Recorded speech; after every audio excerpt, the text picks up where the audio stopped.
ওমা, কি করছো? এই যে সব গোছাচ্ছি। আরে গোছাবে পরে, আগে দেখাও দেখাও কে কি গিফট দিলো। ও তাই তো, দেখানো হয়নি। আচ্ছা, প্রথমে কাকে দিয়ে শুরু করব বুঝতে পারছি না। তোমার যাকে ইচ্ছা। ঠিক আছে, চল প্রথমে মাকে দিয়ে শুরু করি। তো প্রথমে আমি যেটা সব থেকে ভালোবাসি, আমার মায়ের হাতের পায়েস, এই শীতের হচ্ছে খেজুরের গুড়ের পায়েস, সেটা পেয়েছি, একদম দিল খুশ হয়ে গেছে। তারপরে আমার মামাকে এই ব্লাউজটা গিফট করছে, যেটা কিনা আমার খুব পছন্দ হয়েছে। অবশ্যই আমি পছন্দ করে নিয়েছি একটা শাড়ির ম্যাচিং, কিন্তু এটা আমার মায়ের দেওয়া গিফট। এরপরে আসি আমার বান্ধবীর দেওয়া গিফট। আমার বান্ধবী আমাকে এই কুর্তিটা গিফট করেছে। তোমরা সবাই কমেন্ট করে জানাও যে কুর্তিটা কেমন। আর এখন বলতে হবে না আমাকে কেমন লাগছে, আমি যেদিন পরবো সেদিন তোমাদের দেখাবো, তখন বলো আমাকে কেমন লাগছে।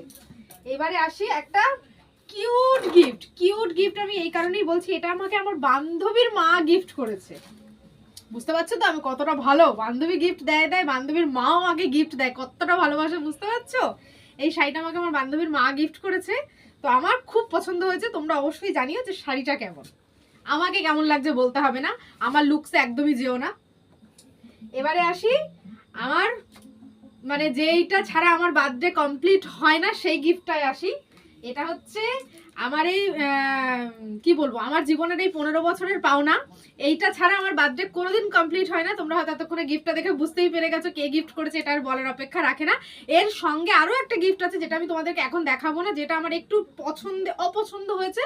তো সেটা এক্সচেঞ্জ করে আনুক, তারপরে তোমাদের দেখাবো।